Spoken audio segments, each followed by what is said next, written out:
Olá, livrólicos de plantão! Sejam muito bem-vindos a mais um episódio da Rádio Caractere. Eu sou Suzane Madruga. E eu sou Glênio Madruga Girondino hoje, hein? Perigoso! Hoje é a continuidade, a segunda parte da nossa leitura detalhada de O Conde de Monte Cristo. E neste episódio nós vamos falar sobre mais 3 capítulos dessa obra monumental, dessa coisa maravilhosa, dessa novela gostosa. É o capítulo 4, o capítulo 5 e o capítulo 6. Agora sim teremos drama, hein? Teremos drama. No capítulo 4 nós temos o título Complô. E como o título já indica, temos aí 3 personagens bem complicadinhos. Nossos queridos fazendo o que não devem. Temos o Danglars, o Caderousse e o Fernand num bar. O Fernand horrível por ter sido desprezado por Mercedes. O Danglars, daquele jeito invejoso, malicioso, maldoso, grego, como diz o Caderousse. querendo assumir o faraó. Exatamente. E o Caderousse só quer beber mesmo e... Enfim, o que temos aqui? Primeiro essa apresentação do Caderousse dizendo que o Danglars é esse grego, esse esperto, essa pessoa perspicaz. E na continuidade da conversa, como eles encontram, né, como o Fernand tá ali, tá no chão, né, tá desolado, lá vai o Danglars fazer a reviravolta mental na cabeça do jovem, enquanto o Caderousse bebe, e bebe muito, e canta musiquinha de época, inclusive do Conde de Segur, que é uma musiquinha moral, então tem todo um aspecto simbólico aí, você não deve fazer besteira e tudo mais. O Danglars vai começar a falar umas coisinhas pro Fernand, que ele tem que reagir, que ele tem que fazer alguma coisa, que ele podia fazer alguma coisa, né? Ao mesmo tempo que vai dando algumas ideias. Como, por exemplo, uma carta denunciando o Edmond Dantès. E nessa carta, escrita pelo punho do próprio Danglars, ele coloca ali que o tal do imediato recebeu uma cartinha que ele precisa entregar para alguém. E essa carta, a gente sabe que vai dar problema mais adiante. O Caderousse não toma conhecimento do que está acontecendo, só parece que está dormindo, parece que está sonhando.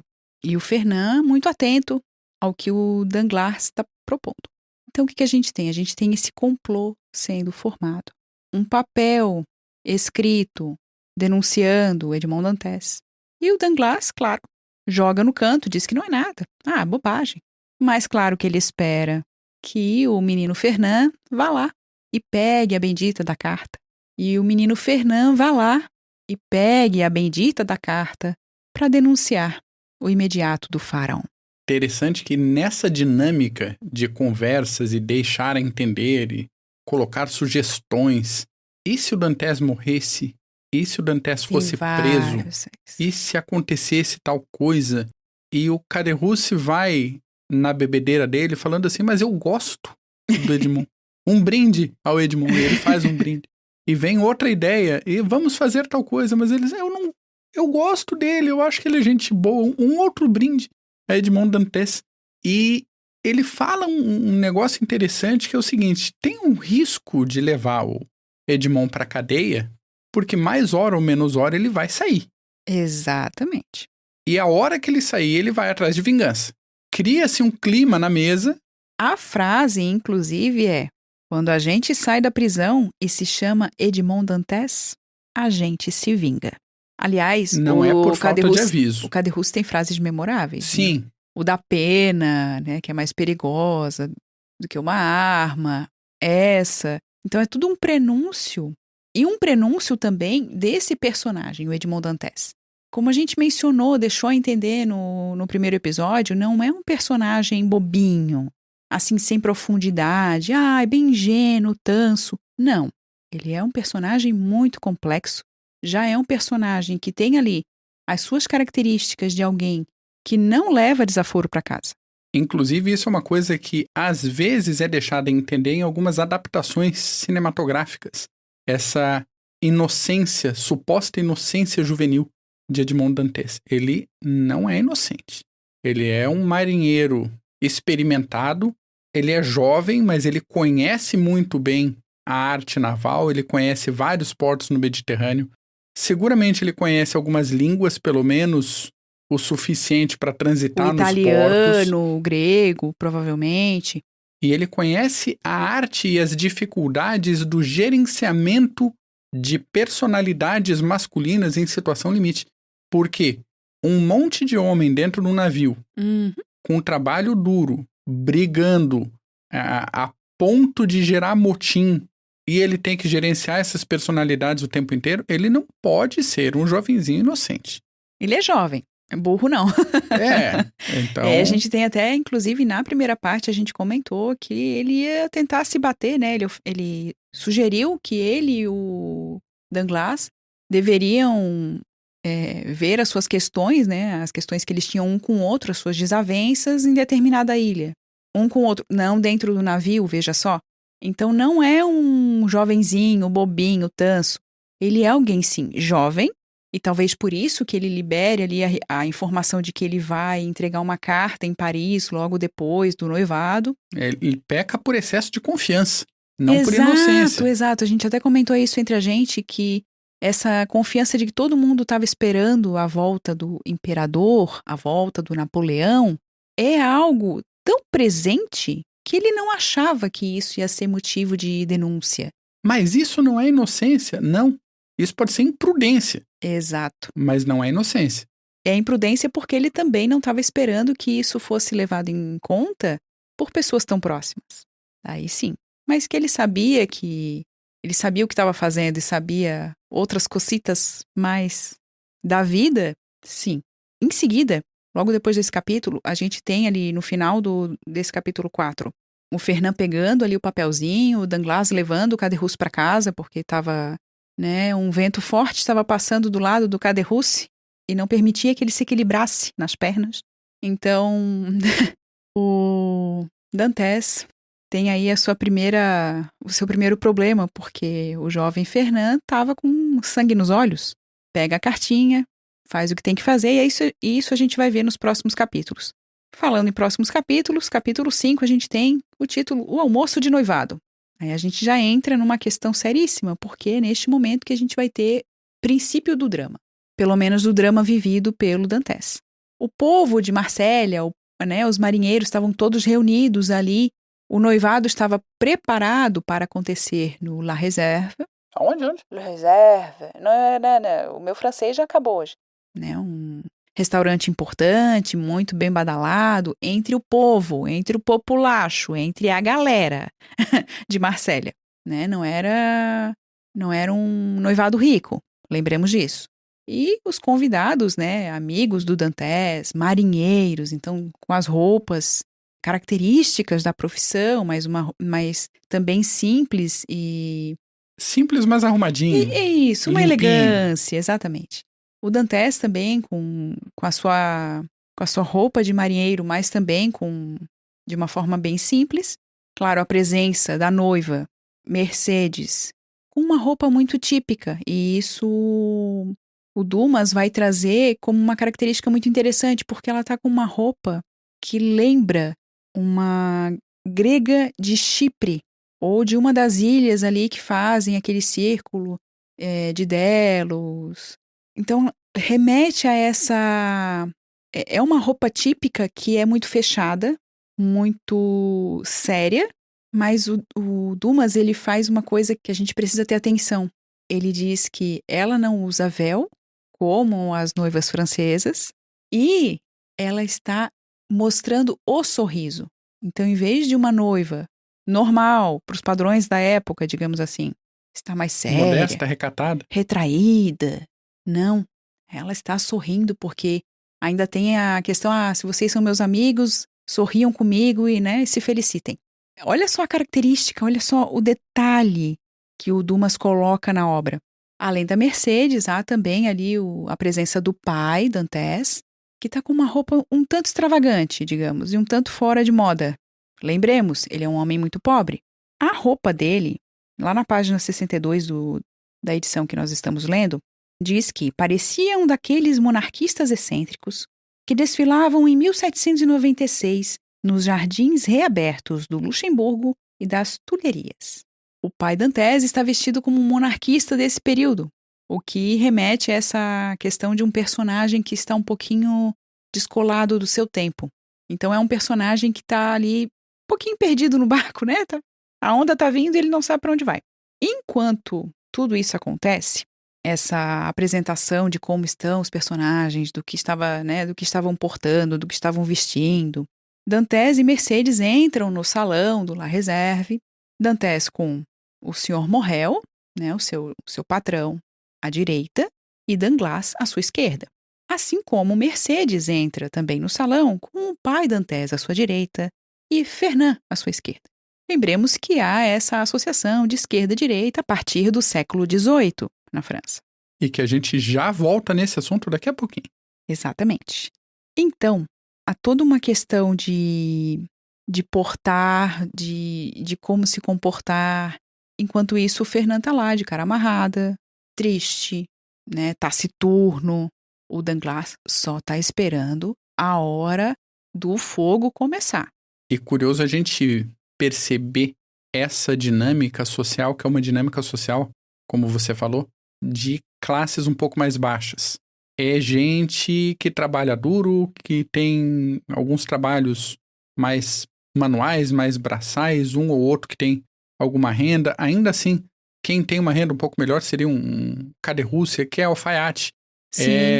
É a parte baixa de Marsella. Esse casamento é da parte baixa de Marsella. Exatamente. Isso vai ser importante para o próximo capítulo também. O Dantes, neste capítulo, anuncia não só o noivado. E essa não é só uma festa de noivado. É também uma comemoração de casamento. Diz o Dantes, para quem quiser ouvir, que acontecerá, que eles vão publicar os banhos e depois o prefeito de Marsella vai fazer uma breve cerimônia de casamento. O que é publicar os banhos? É quando o pároco pergunta se alguém tem alguma coisa contra aquele casamento, ou seja, limpa a cerimônia, né? Diz, tá tudo limpo, tá tudo ok, tudo certo para a continuidade dos proclames. E é isso que o Dantes diz, que às 2 horas eles estarão casados. O que deixa o Fernand mais doido da vida ainda.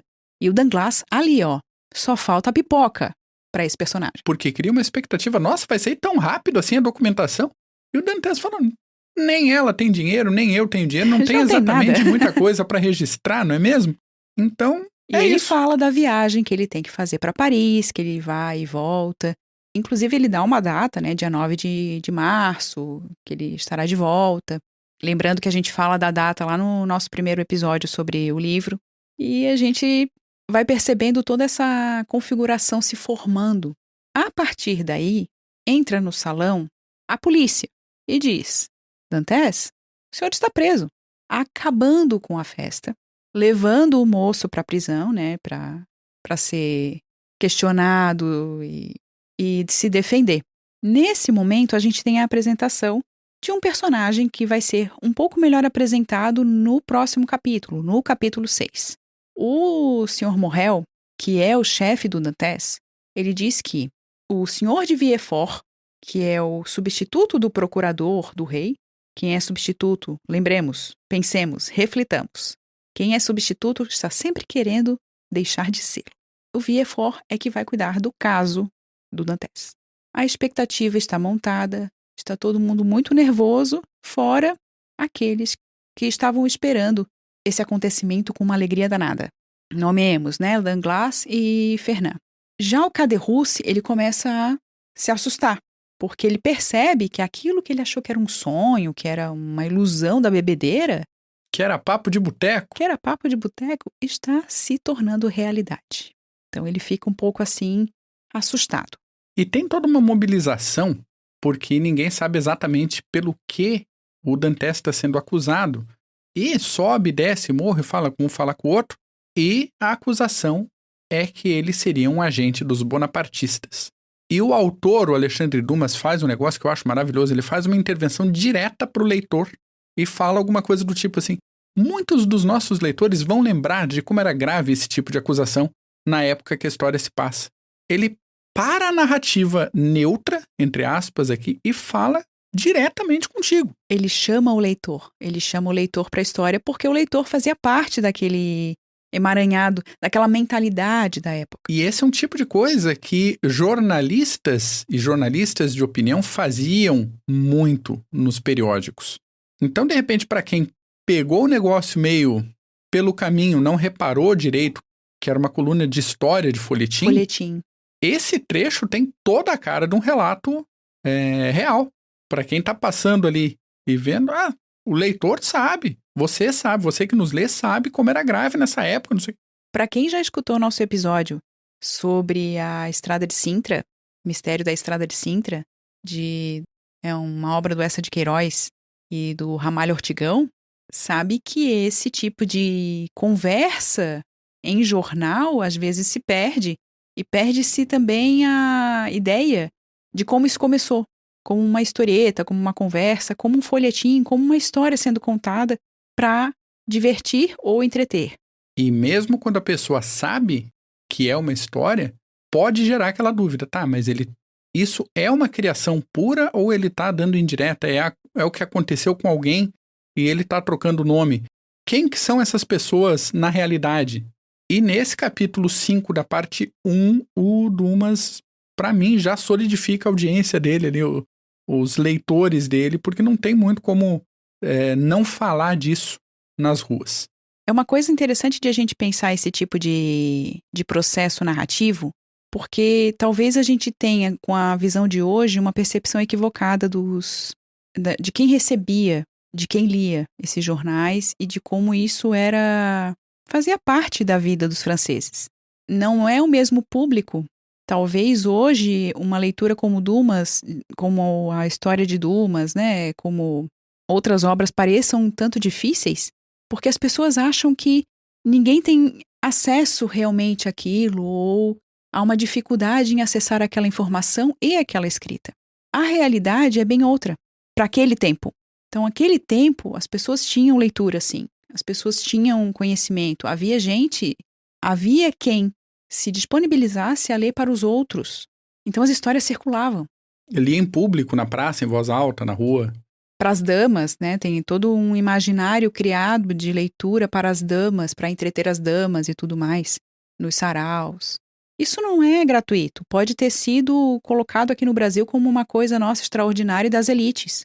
Gente, a gente está falando de França do século XIX. Então, que a gente tenha essa noção, quando a gente fala de uma obra, quando a gente lê uma obra como essa, de que é um outro tempo, é um outro público, e eles não são ingênuos. Eles percebem. É tão interessante essa questão da percepção, porque eles percebem que há algo no ar. As falas que o Dumas coloca pro Caderrousse vão dando o tom do que vai acontecer, do que pode acontecer. E isso é incrível. Até mesmo porque o Conde de Monte Cristo não apareceu em nenhum momento ainda nessa história, que é o título da obra.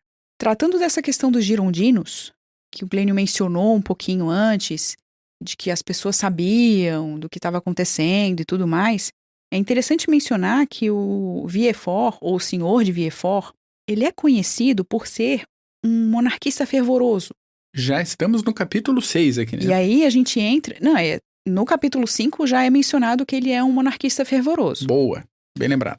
No capítulo 6 a gente tem, sim, a apresentação do senhor de Villefort, num momento muito parecido com o que vivia Edmond Dantès, porque ele estava também noivando. O título do capítulo 6 é O Substituto do Procurador do Rei, e o Villefort noivava, né? Estava numa festa de noivado com a sua noiva, claro, a Renée, que era filha do Marquês e da Marquesa de Saint-Méran. É muito interessante esse capítulo. E traz questões tão profundas da política do tempo, desse tempo em que a história se passa, que a gente precisa levantar, que a gente precisa trazer para cá. É um noivado importante, porque o senhor de Villefort, ele é filho de um ex-girondino, o senhor de Noirtier. Vejam que ele não usa o nome do pai, ele usa outro nome, ele usa Villefort, para já se diferenciar na cena política, na cena geral ali das suas relações, como alguém que está vinculado àqueles que não concordavam em nenhum momento com a ascensão do Napoleão.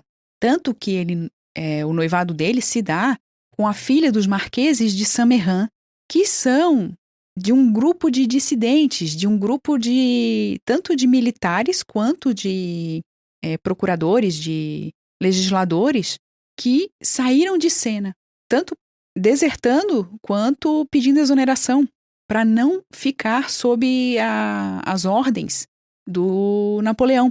É muito interessante isso, até porque essa deserção desse grupo, com a deserção desses oficiais que estão nessa festa de noivado e fazem parte desse círculo social do Vieux-Fort, houve a formação de um exército, o exército de Condé, que foi exatamente isso, um grupo que saiu do exército, que desertou, montou o próprio exército de contra-revolucionários. Só para relembrar você que nos ouve, o período desse noivado, agora a gente está nessa festa de noivado da alta sociedade de Marsella. Esse pessoal está aliviado que o Napoleão não é mais o imperador. O usurpador. O usurpador não está no trono mais, só que eles estão preocupados porque Napoleão ainda vive. Napoleão está em Elba, teoricamente. Eles sentem que não estão seguros, porque a marquesa, que é uma cobra, ela é cheia de veneno. O pai dela foi guilhotinado na época do terror. Ela quer ter alguma segurança. Ela vem dessa aristocracia que foi derrubada com a ascensão do Napoleão. E não só com a ascensão, mas com o início da Revolução Francesa. Ela quer essa segurança, ela cobra do Vieux-Fort uma repressão muito forte aos bonapartistas, e ele é um estudioso das leis. Ele fala, olha, tem casos e tem casos, tem lugar para o Napoleão, tem lugar para o Robespierre, em locais diferentes, né? São heróis, mas em locais diferentes da nossa história. Ele tenta conduzir as coisas e a marquesa fica no veneno o tempo todo.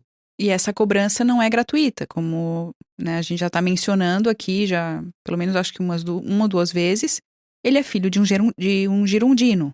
E agora, abrindo aqui, os girondinos são um grupo político que era considerado moderado na época ali da Assembleia.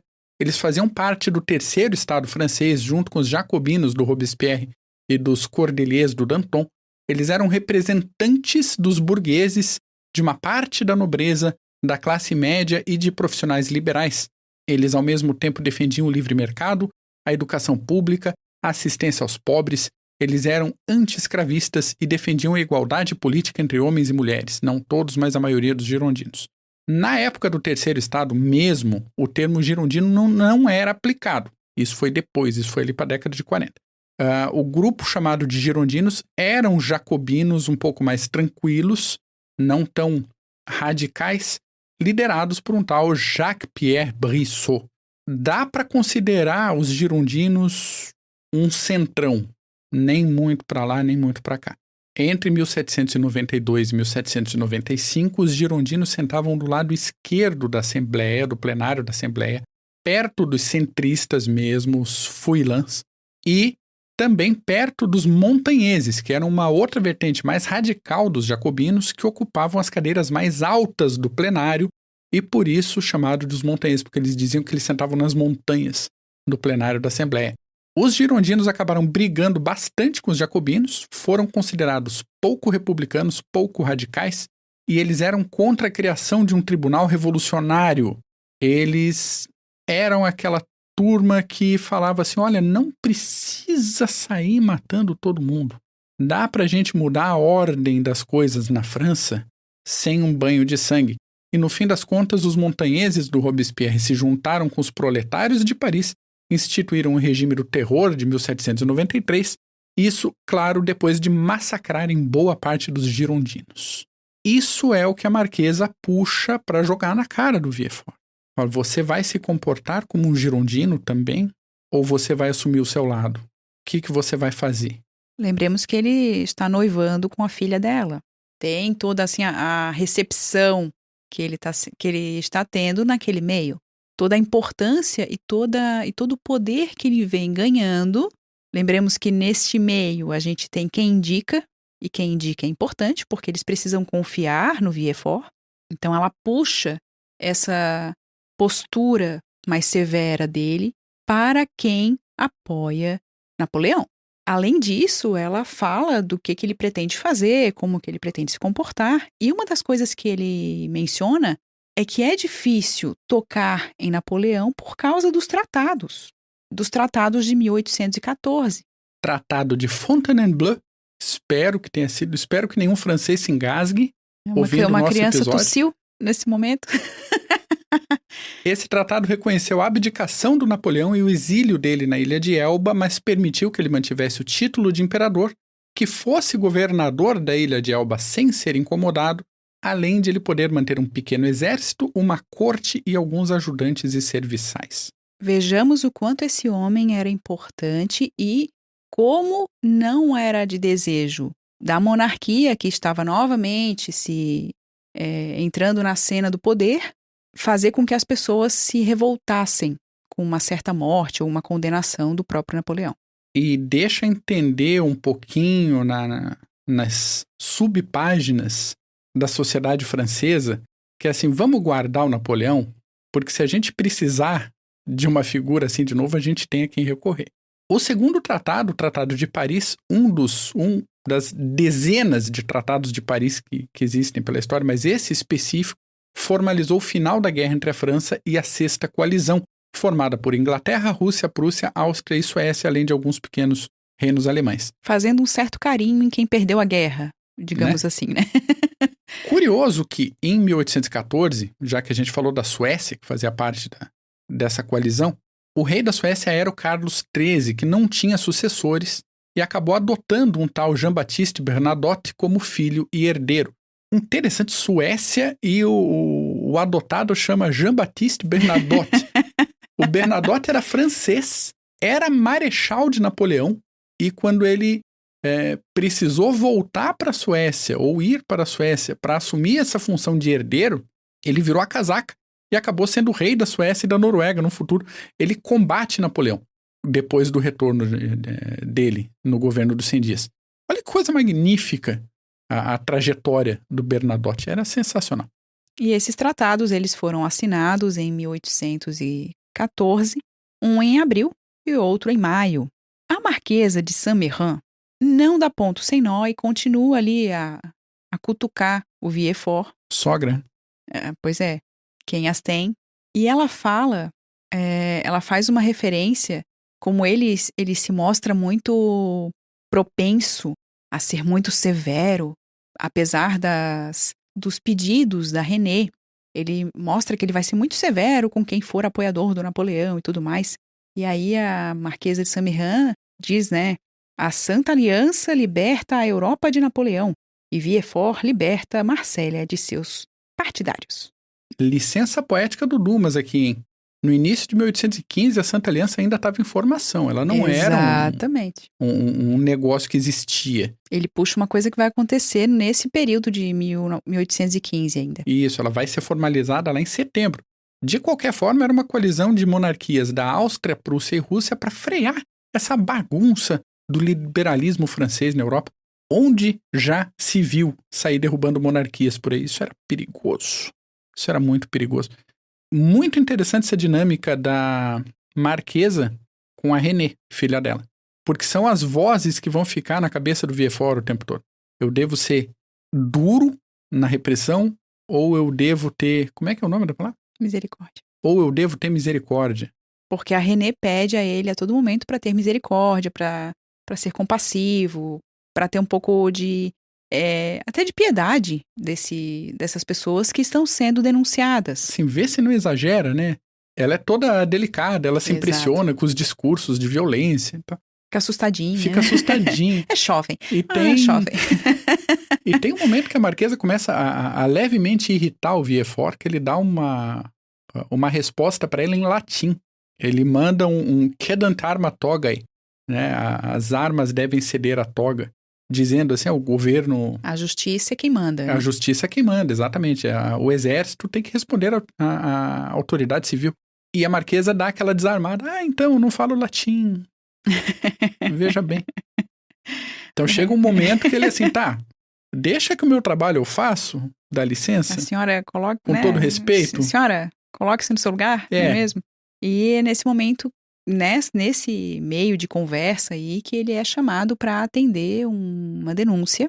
E a gente já sabe que é a denúncia contra Edmond Dantes. Vê que capítulo 5 e capítulo 6 acontecem simultaneamente. Né? Não é uma linha que acontece uma coisa depois da outra. Enquanto está acontecendo o almoço de noivado de Edmond, também está acontecendo o do Villefort.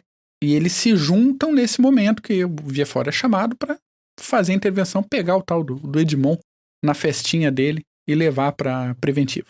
Exatamente. No próximo episódio, então, a gente continua falando dessa obra, mais 3 capítulos. Vamos tentar aí colocar para a próxima semana, mas se não der, um pouquinho depois sai o episódio. Continue nos acompanhando. Quem já mencionou que ama esse livro, é sim um livro amado por muita gente. A gente gosta muito dessa história. Quem já comentou com a gente também que já fez a leitura, que está acompanhando os episódios, que começou, né, a acompanhar o episódio 1 e esperando esses próximos para a gente tratar dessa obra de maneira um pouco mais histórica, um pouco mais cultural. Fica aí o nosso convite para continuarem com a gente. E agradecemos imensamente a companhia de vocês.